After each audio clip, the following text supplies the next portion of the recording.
myself Kamlesh Kumar and I'll teach you about world map.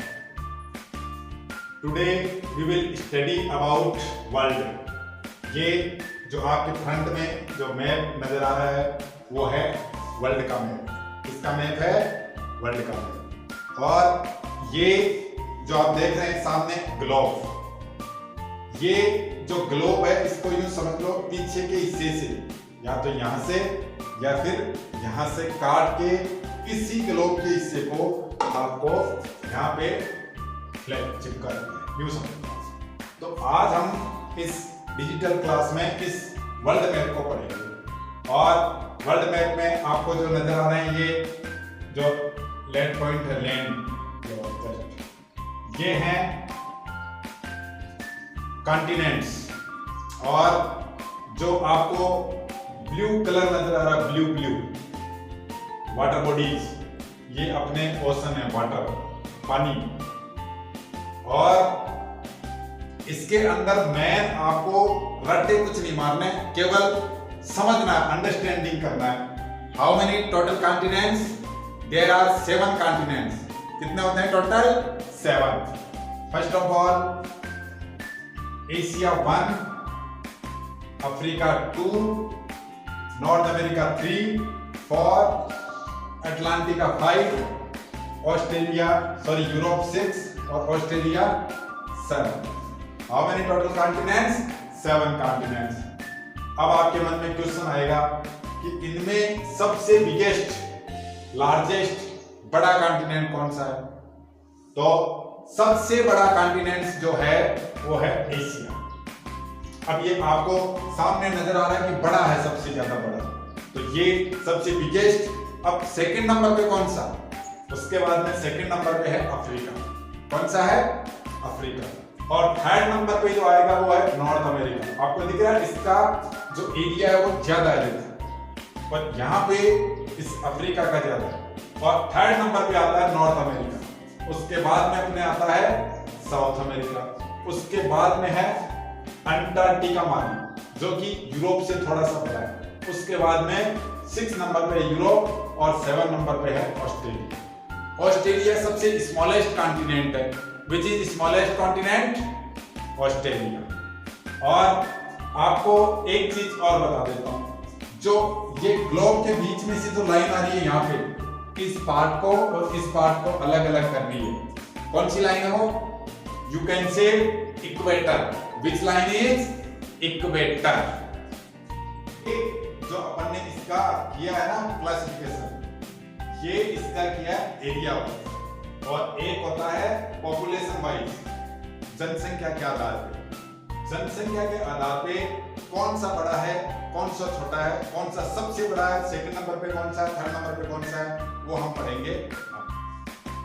Population के आधार पे first number आएगा Asia का। अभी जो बिगेस्ट एरिया वाइज था वो भी एशिया था और पॉपुलेशन वाइज भी एशिया है। उसके बाद में सेकंड नंबर पे आएगा आपका अफ्रीका। अफ्रीका और एशिया दोनों का नंबर पॉपुलेशन वाइज भी वही है और एरिया वाइज भी वही है, तो ये आसानी से याद रहेंगे। लेकिन अब यूरोप था जो एरिया वाइज थोड़ा छोटा था, अभी ये पॉपुलेशन वाइज क्या है, पॉपुलेशन इसमें ज्यादा है। यूरोपियन कंट्री में पॉपुलेशन डेंसिटी बहुत ज्यादा है, इसलिए ये थर्ड नंबर पे है। उसके बाद north America 4th number, south America 5th number, और ऑस्ट्रेलिया और अंटार्कटिका, ओबियसली जानते होंगे आप, अंटार्कटिका में बर्फ ही बर्फ पड़ती है, तो यहाँ पे बहुत कम लोग रहते हैं, इसलिए 6 नंबर पे हो गया ऑस्ट्रेलिया और 7 नंबर पे अपना हो गया अंटार्कटिका।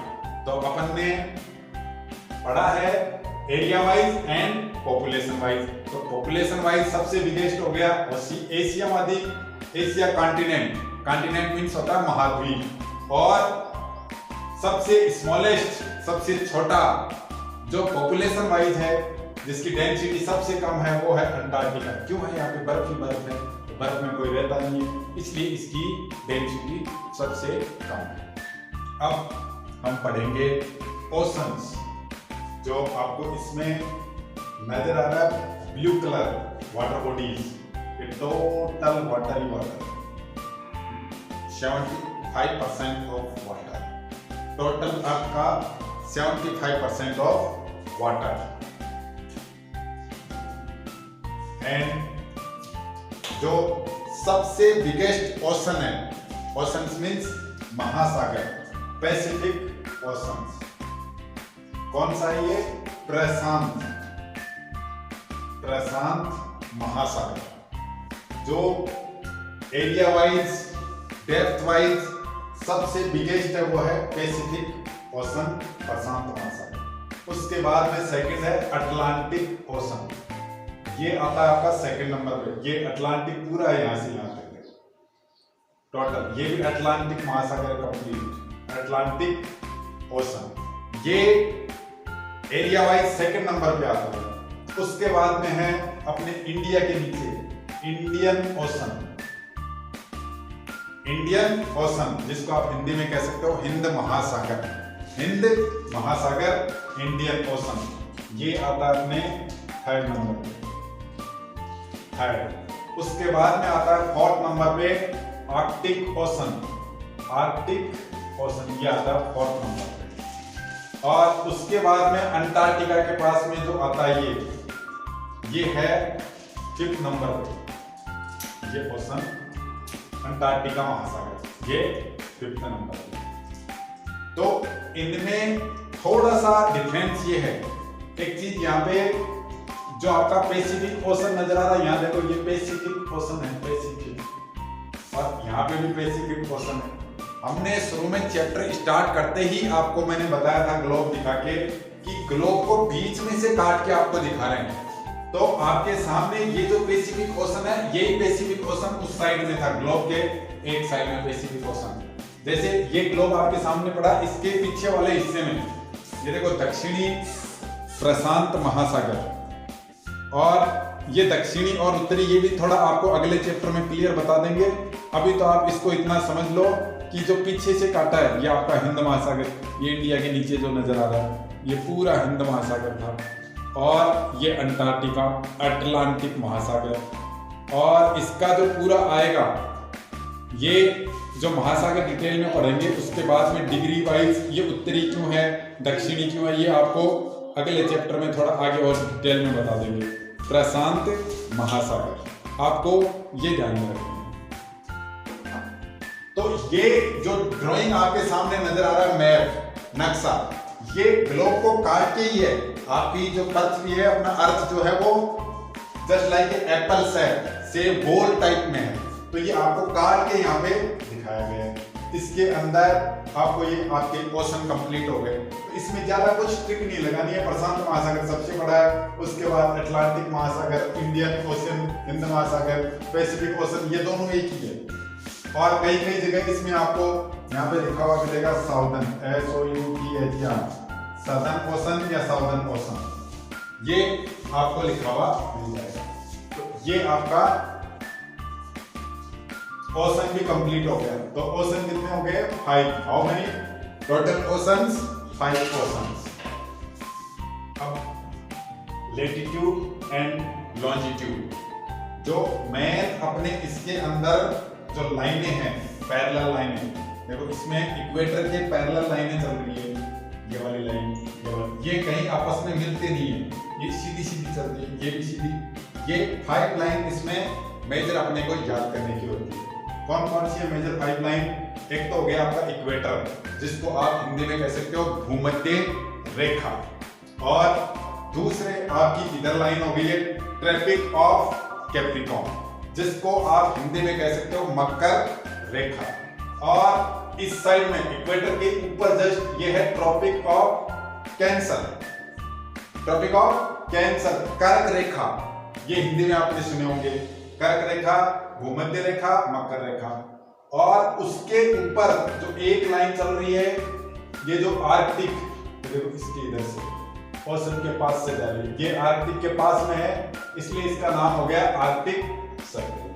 और एक जो चल रही है नीचे नीचे अंटार्कटिका के पास में, इस लाइन का नाम दे दिया है अंटार्कटिका, अंटार्कटिक सर्कल। तो ये अपने मोस्टली 5 लाइंस हैं जो अपने को वर्ल्ड मैप में रिमेम्बरिंग के लिए ध्यान रखनी है। इन लाइनों को अपने दिमाग में, माइंड में सेट कर रहे हैं। मेन ये तो याद रह जाएगी इक्वेलेटर, जो इसको पूरे ड्राइंग को, पूरे मैप को अलग अलग डिवाइड करती है। दूसरा आता है ट्रॉपिक ऑफ कैंसर और ट्रॉपिक ऑफ कैप्रिकॉर्न, और इसके बाद में आर्कटिक सर्किल जो आर्कटिक के पास है, अंटार्कटिक सर्किल जो अंटार्कटिका महाद्वीप के पास में। अब इसमें एक क्वेश्चन बन जाएगा, अफ्रीका महाद्वीप में जो है 3 लाइनें गुजरती है, 3 लाइन पासेज होती है, कौन कौन सी है? Which line? This one, Tropic of Cancer and equator and Tropic of Capricorn. तो ये 3 लाइन एक ही कॉन्टिनेंट में पास होती है, बाकी और किसी में 3 लाइन पासेज नहीं होती है। तो आपका ये वर्ल्ड मैप में आगे इनका जो डिग्री है वो अपन नेक्स्ट चैप्टर में पढ़ेंगे। अभी बेसिक के लिए अपने को इतना इसमें याद रखना है कि कितने कॉन्टिनेंट है और इसमें कितने ओशंस हैं। जो ब्लू पॉइंट नजर आ रहे हैं वो सब ओशंस हैं, और जो लैंडमार्क हैं, जो आपको देखो ये कलर दिख रहे हैं, लैंडमार्क है, ये सब कॉन्टिनेंट हमने पढ़ लिया है। Biggest, smallest and continent and इनके बारे में, लाइनों के बारे में, equator line, Tropic of Capricorn, Tropic of Cancer, ये लाइनें, ये अपने जो पंचांग होते हैं इनमें भी इन लाइनों का बड़ा महत्व होता है। Thanks for watching this video. If you like it, share it. If you love it, subscribe it. Thank you.